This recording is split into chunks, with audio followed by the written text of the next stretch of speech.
Ce jour-là, ils firent leurs valises. Ils prirent juste quelques habits et partirent dans une vieille voiture. La route vers le village était longue. Restez avec nous pour suivre cette belle histoire.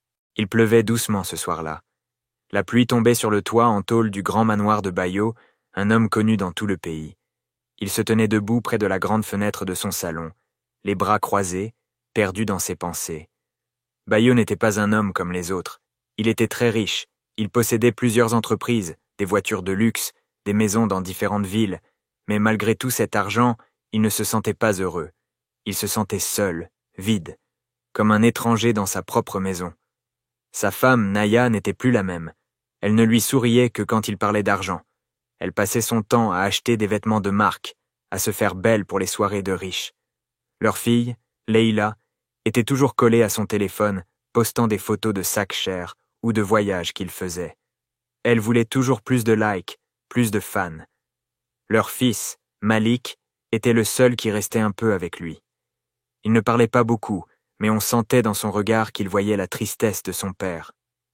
Un soir, à table, Bayo regardait sa famille manger. Personne ne lui parlait. Naya avait les yeux ailleurs. Leila riait toute seule en regardant une vidéo sur son téléphone.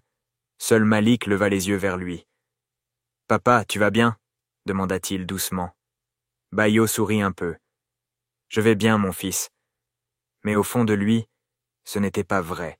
Il était fatigué, fatigué de jouer un rôle, fatigué de donner sans recevoir d'amour sincère. Ce soir-là, quand tout le monde dormait, Bayo prit une grande décision. Il appela son assistant, Sékou. « Sékou, dit-il, demain tu vas transférer tout mon argent dans un compte secret. Tu vas dire aux employés que les entreprises sont fermées. Je veux que tout le monde croie que j'ai tout perdu. Je veux voir qui m'aime vraiment. » Sékou resta silencieux un moment. « Monsieur, êtes-vous sûr? Votre famille ne va pas comprendre. » Bayo répondit calmement. « Justement, je veux savoir la vérité. » Le lendemain matin, Bayo réunit toute sa famille dans le salon. Naya arriva en fronçant les sourcils. « Pourquoi tu nous réveilles aussitôt ?» grogna-t-elle. Bayo prit une grande inspiration. « J'ai une mauvaise nouvelle. J'ai tout perdu. Les entreprises ont fait faillite. La banque a bloqué nos comptes. On n'a plus rien. » Le silence fut lourd. Puis Naya cria. « Quoi? Tu plaisantes, j'espère? » « Non, je suis sérieux.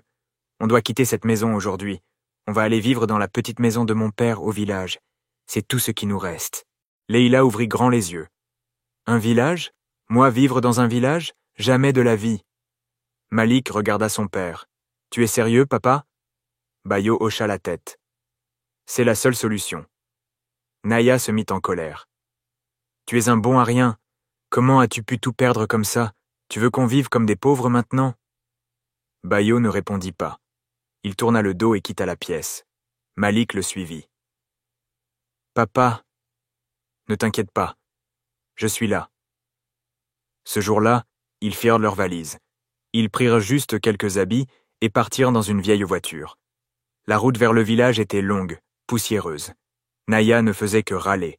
Leila fermait sa fenêtre, disant que l'air sentait mauvais. Mais Malik restait calme, assis à l'arrière, tenant la main de son père. Après plusieurs heures, ils arrivèrent. La maison était simple, faite de briques rouges, avec un toit en tôle rouillée.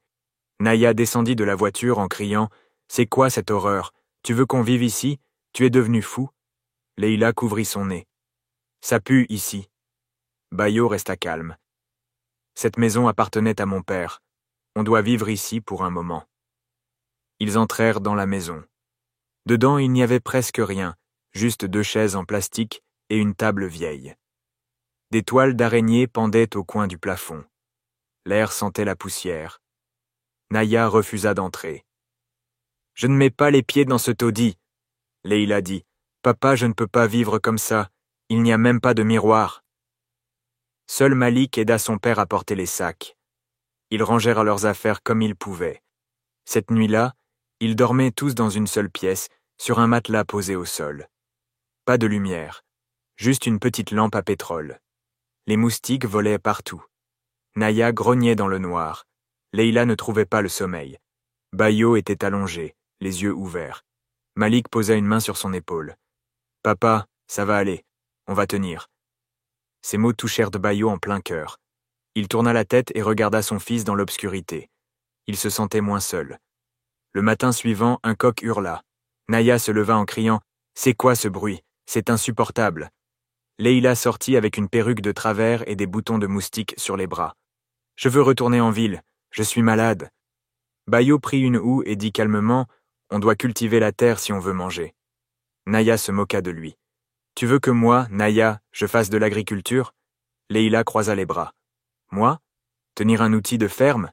Jamais. » Mais Malik s'avança, prit la houe et dit « Je viens avec toi, papa. » Le cœur de Bayo se réchauffa.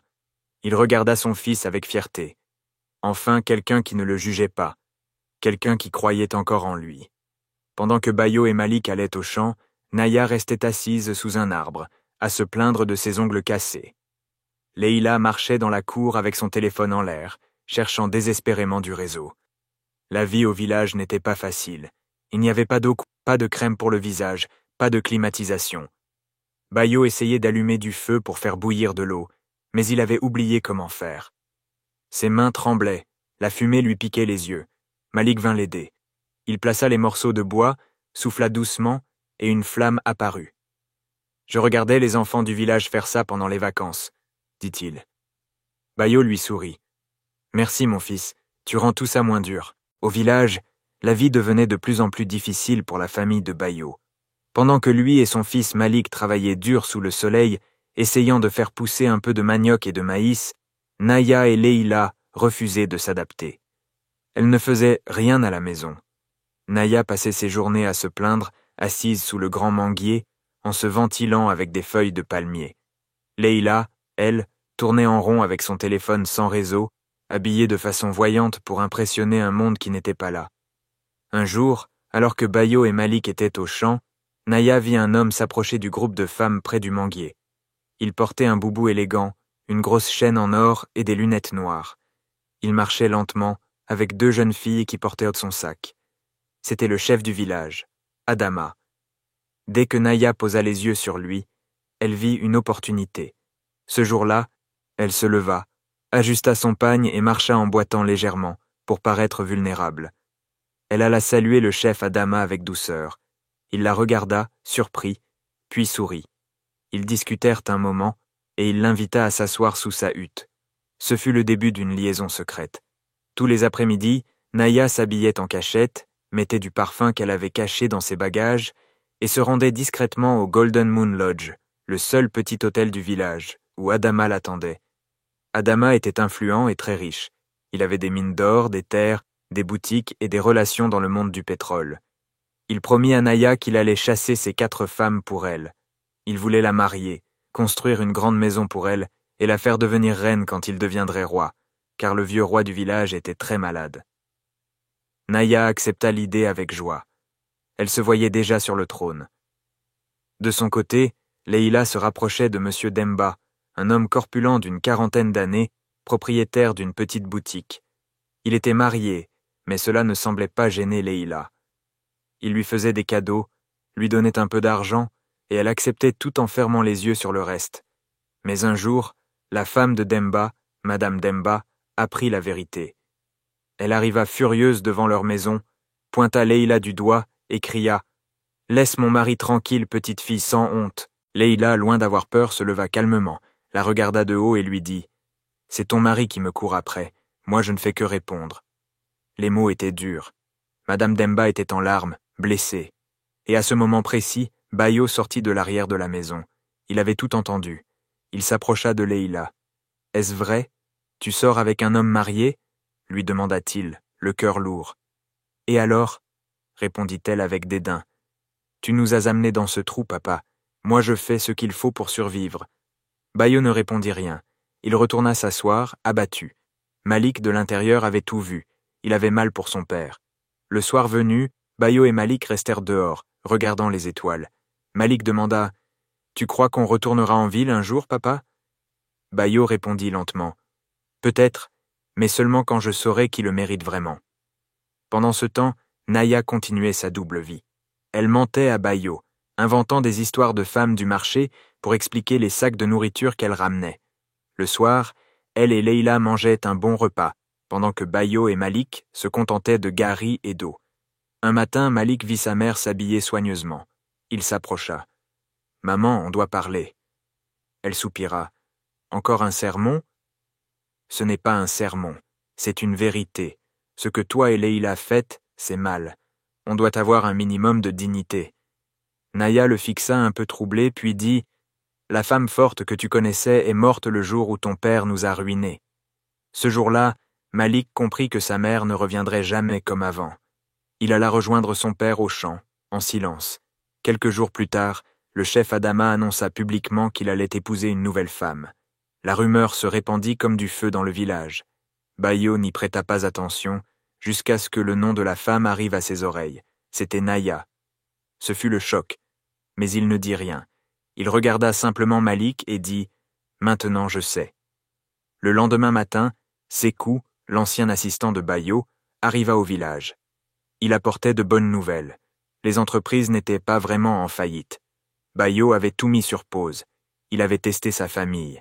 Et maintenant, il allait reprendre sa vraie vie. Il dit à Malik, « Fais tes valises, nous rentrons. Mais pas les autres. Elles doivent vivre avec leur choix. » Malik monta dans la voiture avec son père. Ils quittèrent le village, laissant derrière eux les mensonges, les trahisons et les illusions. Parfois, il faut tout perdre pour découvrir la vérité. L'argent peut acheter du confort, mais pas l'amour sincère. La loyauté ne se voit pas quand tout va bien, mais quand tout va mal. Bayo a appris qui était vraiment de sa famille. Il a perdu une femme et une fille, mais il a gagné une vérité, l'amour de son fils. Merci à tous les abonnés d'avoir suivi cette histoire. Abonnez-vous pour ne rien rater. Et à très bientôt pour une nouvelle histoire, encore plus incroyable.